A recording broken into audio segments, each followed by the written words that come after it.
Salah satu bajak laut supernova yaitu Trafalgar di Waterloo merupakan salah satu karakter yang harus diperhitungkan. Perannya dalam membuat strategi di pertempuran besar negeri Wano benar-benar menjadi salah satu kunci bagaimana perjuangan aliansi bajak laut Topi Jerami bisa sampai sejauh ini. Nah, salah satu kehebatan dari Trafalgar Law adalah dia memiliki cara berpikir yang berbeda jika dibandingkan dengan para supernova lainnya yang sepertinya terlalu percaya diri dengan kekuatan mereka masing-masing. Contohnya saja, bagaimana Eostas Kid yang diajar habis-habisan oleh Yonko Kaido sebelum aliansi bajak laut Topi Jerami datang ke negeri Wano. Padahal sudah jelas, kekuatan saja tidak akan cukup kuat untuk menaklukkan ganasnya lautan One Piece. Itu sebabnya, Law tidak akan pernah sudi untuk melakukan pergerakan semacam itu.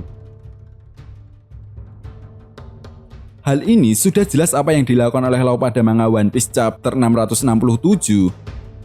Law yang mengajak beraliansi dengan kelompok bajak laut Topi Jerami tahu bahwa Luffy bukan tipe orang yang ingin berada di bawah kekuasaan seseorang, karena menurutnya hanya ada dua pilihan jalan untuk bertahan di ganasnya lautan New World, yaitu ikut beraliansi dengan Yonko atau membentuk aliansi sendiri dan menentang para Yonko.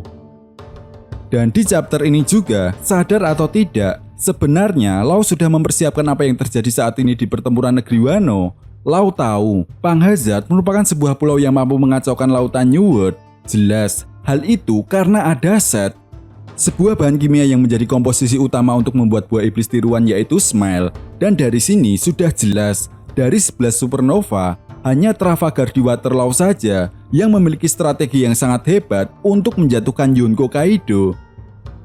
Mulai dari menghancurkan pabrik Set yang berada di Pang Hazard, lalu menculik Kaisar Clone, kemudian menghancurkan pabrik Smile yang berada di Dressrosa, dan mengalahkan Doflamingo adalah salah satu langkah awal untuk mengurangi pasukan tempur Kaido, lalu menyerangnya. Dan apa yang dilakukan oleh Law terbukti pada manga One Piece chapter 1040.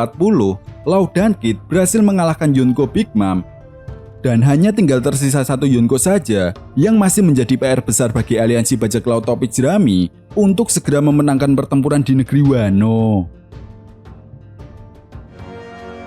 Nah, sebenarnya yang perlu digarisbawahi di sini adalah dari semua yang telah direncanakan oleh Law, apakah mungkin suatu saat nanti Law akan mengkhianati Luffy? Karena seperti yang pernah dikatakan oleh Doflamingo pada manga One Piece chapter 801, siapa yang akan saling berhadapan dan siapa yang akan saling berkhianat?